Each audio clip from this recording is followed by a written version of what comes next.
Oui, les Américains appellent ça bombe cyclone. Alors bombe parce que c'est très soudain et cyclone parce qu'on a des pressions qui sont aussi basses que pendant un ouragan. Alors la différence avec un ouragan, vous le voyez, c'est que il fait pas 25 degrés, il fait -4. Alors cela dit, -4 c'est plutôt doux quand on compare à ce qu'on a eu ce week-end. Au dernier réveillon, on a eu -12 quand même.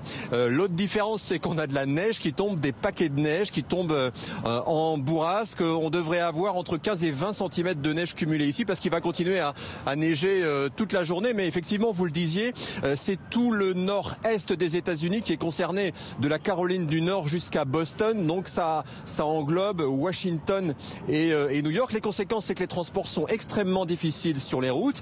Et puis il y a des milliers et des milliers de vols qui ont été annulés parce que c'est très compliqué de venir atterrir ici sur la côte est. Par exemple, à New York, LaGuardia, qui est l'un des 3 principaux aéroports, est fermé à 90%. Parmi les conséquences, il y a aussi à Washington. Normalement, c'était une journée de vote aujourd'hui au Sénat, mais ces votes ont été annulés parce qu'il était trop compliqué pour les sénateurs, soit de se rendre à Washington, soit d'en repartir plus tard. Évidemment, les écoles sont fermées. Alors vous le voyez, dans New York, ça circule plutôt pas mal parce que il y a des appels aux volontaires pour venir déneiger qui ont été lancés par la ville de New York dès hier soir.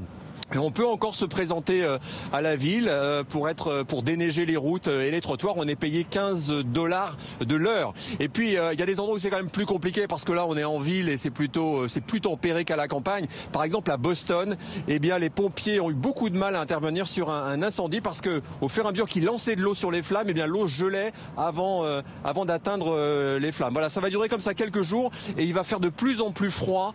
Ce week-end on attend au moins -12. Ça c'est de la température sur les thermomètres. En ressenti, il fera encore plus froid.